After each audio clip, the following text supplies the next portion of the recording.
Itinanggi ng isang commander ng Moro Islamic Liberation Front, MILF, na isa siya sa mga humarang sa tropa ng SAF nung engkwentro sa Maguindanao.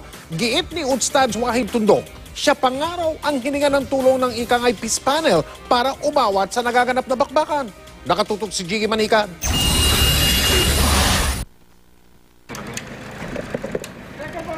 Tinungo namin kanina ang kampo ng 118th Base Command ng MILF para sa jail ng commander nito na si Ustad Wahid Tundok sa investigasyon sa naging madugong operasyon ng PNP Special Action Force sa Mamasapan, Maguindanao. Lumutang ang pangalan ni Tundok bilang isa sa nangunguna sa pagharang sa mga miyembro ng 55th Special Action Company na karamihan ay napatay.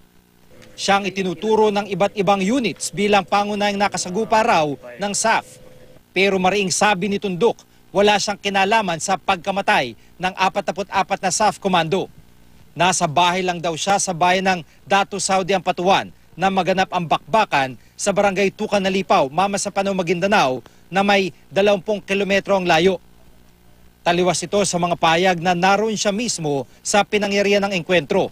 Mismong siya pangaraw ang hininga ng tulong ni CCCH Chair General Carlito Galvez para sumama sa lugar sa Mamasapano at awatin ang bakbakan.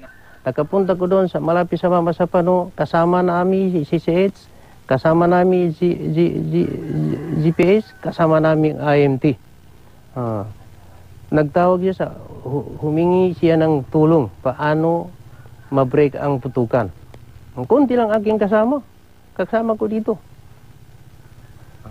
Yan ang tulungan. Ang problema ito, kinasira sa pangalan namin. Si Tundok ay dati nang pinalaya dahil sa peace process matapos na mahuli ng mga otoridad dahil sa patong-patong na kaso ng arson, murder at frustrated murder.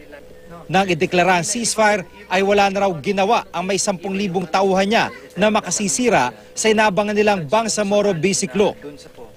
Pero dahil sa kinainat na ng operasyon ng SAF sa Mamasapano, aminado siyang malaking problema ang pagkakadawit ng kanyang pangalan sa pagkamatay ng SAF 44. Malaking problema ito. Siyempre, problema ito. Kaya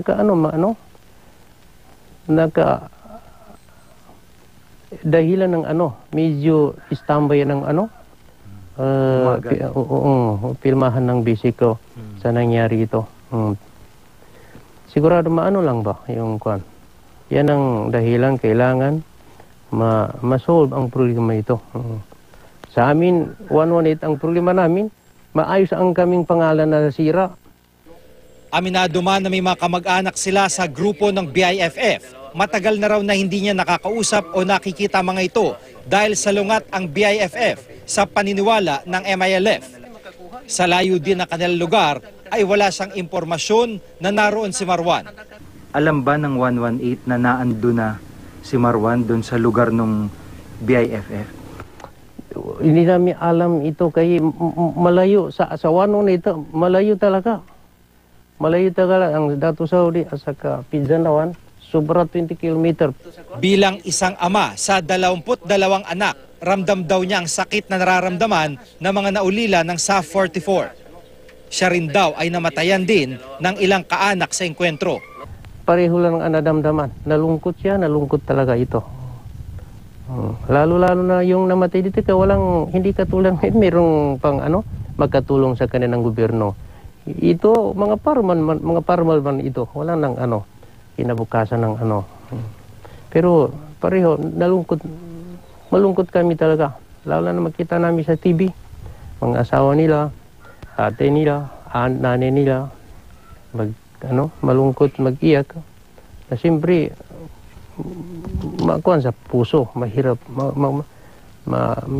sa damdamin ito. Wala rin daw ni isang gamit ng SAF na napunta sa kanyang mga tauhan. Sa ngayon ay umaasa sila sa MILF Central Committee kung anong magiging hakbang kaugnay ng isyong kinakaharap niya. Maghintay kami ng pinuno ng MILF. Pero sa amin, gusto namin matuloy at kapirmahan ng BBL. Kaya matagal na pinapaguran ang peace talk natin. Ayon pa kay Commander Wahid, naniniwala siyang ang matagal na niyang kaalitang si Mayor Marup Ampatuan ng bayan ng Sharif Agwak ang nagbigay ng kanyang pangalan sa SAF dahil tauhan daw nito ang CAFGU, CVO at asset na kasama ng SAF. Sinubukan naming kunan ng payag si Mayor Ampatuan pero tumanggi itong magbigay ng panayam. Giga Manica, Nakatutok, 24 Oras.